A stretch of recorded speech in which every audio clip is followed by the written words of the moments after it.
Hello बच्चों, आज मैं आप लोगों के सामने जो है इनकम डिटरमिनेंट की क्लास नंबर 3 यानी कि लेक्चर नंबर 3 वो लेके आया हूँ आज आप लोगों के सामने। तो आज की वीडियो के अंदर हम बात करेंगे कि इन्वेस्टमेंट मल्टीप्लायर होता क्या है, कैसे बनता है, रिलेशनशिप क्या होता है, डायग्राम में चेंज कैसे होते हैं। तो वो मैं आज आप लोगों के सामने बात बताने वाला हूँ। लेकिन अभी तक के वीडियो हम लोगों ने क्या पढ़ा है कि जो है हमारी इस इनकम डिटरमिनेंट के अंदर तो अप्रोचेज होती है, जो कि दो तरह की अप्रोच होती है, यानी कि एग्रीगेट डिमांड और एग्रीगेट सप्लाई की, और सेविंग इक्वल टू हमारी इन्वेस्टमेंट हो जाती है। तो उसी कड़ी में आज एक नया कॉन्सेप्ट है, कॉन्सेप्ट का नाम है कॉन्सेप्ट ऑफ इन्वेस्टमेंट मल्टीप्लायर। अब इन्वेस्टमेंट क्या होता है, जैसे कि आप सबको पता है कि पैसे कमाने के पर्पज से किया गया इन्वेस्ट जो होता है, यानी कि पैसे कमाने के लिए किया गया खर्चा, वो क्या कहलाता है, हमारी इन्वेस्टमेंट कहलाता है।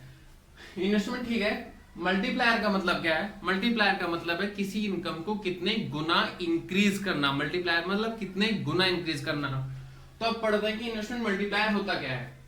तो इन्वेस्टमेंट मल्टीप्लायर भाई एक रिलेशनशिप होती है किसके बीच की, कि जितना इन्वेस्टमेंट में चेंज होगा उस चेंज होने के कारण इनकम में कितनी इंक्रीज होगा या डिक्रीज होगा, उन दोनों के बीच के रिलेशन को क्या बोलते हैं, इन्वेस्टमेंट मल्टीप्लायर। दोबारा सुन लीजिए, यानी कि किसी चीज के अंदर इन्वेस्ट करने से अगर आपकी इनकम में कितने परसेंट इंक्रीज हुआ, उन दोनों के बीच के रिलेशन को बोलते हैं इन्वेस्टमेंट मल्टीप्लायर। और इन्वेस्टमेंट मल्टीप्लायर का मतलब होता है, फॉर्मूले जो तीन फॉर्मूले हैं, ये तीनों जो है अल्टरनेट होते हैं और अलग अलग टाइम पे यूज करते हैं। देखो, delta y oblique delta investment. Delta का मतलब होता है चेंज, यानी कि इन्वेस्टमेंट, चेंज इन इन्वेस्टमेंट और चेंज इन इनकम, यानी कि एक फॉर्मूला ये हो गया। एक होता है आप लोग का एमपीएस, यानी कि 1/एमपीएस। और एमपीएस कैसे निकलता है, 1 माइनस एमपीएस। तो एक फॉर्मूला था 1/1 माइनस एमपीएस। तो ये तीन फॉर्मूले होते हैं आप लोग की इन्वेस्टमेंट मल्टीप्लायर कैलकुलेट करने के पर्पज से।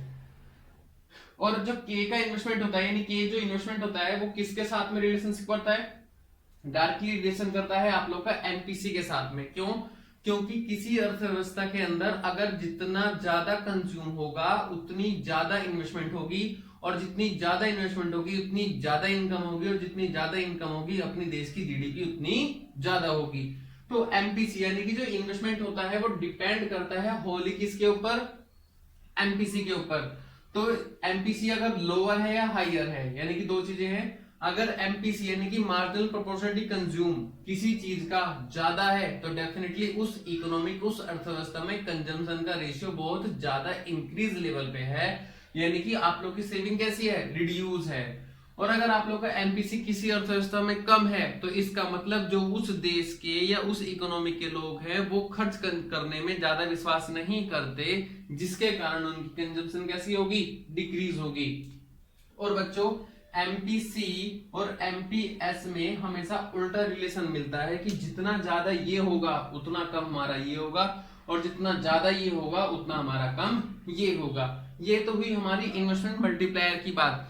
अब इसे ग्राफ के द्वारा समझते हैं, ग्राफ में क्या है। जैसे कि आप जानते हो एक छोटा सा ग्राफ है, ये आपकी क्या है, एक्स एक्सिस, ये वाई एक्सिस है, इधर आप लोग की इनकम है, इधर आपकी एडी ओब्लिक एएस है, यानी कि ये जो 45 डिग्री का एंगल बनाती है ये किसकी लाइन होती है आप लोग की, ये होती है आप लोग की एएस की लाइन, यानी कि नेशनल इनकम, यानी कि वाई की लाइन। और ये होती है हमारी कौन सी लाइन होती है, ये एडी, यानी कैसे निकलती है, सी प्लस इन्वेस्टमेंट।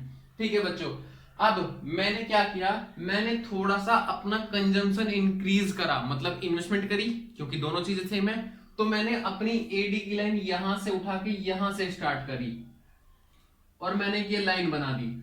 ठीक है, जो कि लाइन ये यहां काट रही है, इस वाले बिंदु पे काट रही है एएस के। तो पहले अगर देखा जाए तो एडी ये थी ना, एडी 1, तो मेरी इनकम सिर्फ इतनी थी। ठीक है, अब मैंने क्या करा, मैंने अपनी इनकम को मतलब कि अपने कंजम्पशन को इंक्रीज करा, यानी कि अप करा। तो जिसके कारण मेरी अप होने के कारण मेरी इनकम जो है वो यहां पहुंच गई। देखो, ये जो चेंज आ रहा है ये चेंज है आप लोग की इनकम का, ठीक है, यानी कि वाई का। और ये जो चेंज दिख रहा है आप लोगों को ये चेंज है मेरी इन्वेस्टमेंट का, यानी कि डेल्टा आई का। तो देखो, डेल्टा आई के यानी कि इन्वेस्टमेंट के इंक्रीज होने से आपकी इनकम भी इंक्रीज हो जाती है। Thank you. हेलो बच्चों, अभी तक की हमने वीडियो में बात करी थी कि जो हमारी जो है इन्वेस्टमेंट मल्टीप्लायर क्या होता है, तो उसी कड़ी में जो है, हालांकि चैप्टर के कॉन्सेप्ट सभी खत्म हो चुके हैं, तो कुछ क्वेश्चंस फॉर्मूले हैं, तो फॉर्मूले एक बार मैं आप लोगों के सामने दोबारा पढ़ देता हूँ। जो इन्वेस्टमेंट है उसके 3 फॉर्मूले होते हैं, delta y oblique delta i, 1/MPS और 1/1 - MPC। एग्रीगेट डिमांड जो हमारी 2 चीजों से जुड़ के निकलती है, कंजम्पशन प्लस इन्वेस्टमेंट, और एग्रीगेट सप्लाई हमारी 2 चीजों से जुड़ के निकलती है, कंजम्पशन प्लस सेविंग। और ये जो कंजम्पशन होते हैं, ये कंजम्पशन फंक्शन होता है, कंजम्पशन फंक्शन होता है सी बार। सी बार मतलब autonomous investment, plus b y का मतलब है कि इनकम के इंक्रीज होने से हमारा खर्चा कितना गुना बढ़ जाता है। यानी कि बी क्या शो करता है, बी शो करता है आप लोगों को एमपीसी, और वाई क्या शो करती है आपकी इनकम। और जस्ट अपोनेंट में सेविंग, यानी कि आप लोगों को क्या माइनस में सेविंग होगा, तो ये माइनस इन्वेस्टमेंट हो जाएगा, ये एज इट इज प्लस होगा, और बी की जगह क्या हो जाएगा, ये 1 - बी क्या शो करता है आप लोगों को, एमपीसी एमपीएस शो करता है। क्लियर है। तो बच्चों उसी के लिए मैं आप लोगों के सामने एक एग्जांपल बोलूंगा। एग्जांपल प्लीज आप लोग थोड़ा ध्यान से सुनना। कहता है कि इन एन इकोनॉमी, एक इकोनॉमी के अंदर income generates 4 times of investment, increase in investment, अपनी इन्वेस्टमेंट के कई गुना हो जाने से आपकी इनकम जो है चार गुना बढ़ जाती है। आपकी इन्वेस्टमेंट के इंक्रीज होने से आपकी इनकम कितने गुना बढ़ती है, 4 गुना। और यही तो इन्वेस्टमेंट बोलता है कि इन्वेस्टमेंट के जो इन्वेस्टमेंट मल्टीप्लायर है, यही तो बोलता है कि अगर आपकी इन्वेस्टमेंट बढ़ती है तो आपकी इनकम कितने गुना बढ़ती है। तो ऑलरेडी उसने हमें क्वेश्चन के अंदर ये गिवन कर दिया 4 टाइम्स। ठीक है। और अब जो है आप लोगों को कैलकुलेट करना है एमपीसी, और आप लोगों को निकालना है एमपीएस, यानी कि 2 चीजें निकालनी है। तो के का फॉर्मूला क्या होता है आप लोग का, देखो 1/MPS, के इक्वल टू 1/MPS, और के कितना गिवन है आप लोग को 4 टाइम्स, तो 1/MPS। तो एमपीएस की अब हम क्रॉस मल्टी, जिसके नीचे कुछ नहीं होता एक मान लेते हैं, और हम क्रॉस मल्टीप्लाई कर देंगे तो ये एमपीएस यहां आ जाएगा और ये 4 इसके नीचे आ जाएगा। तो एमपीएस इक्वल टू 1/4, तो ये कितना आ गया, यानी कि एमपीएस आपका कितना आ गया 0.25।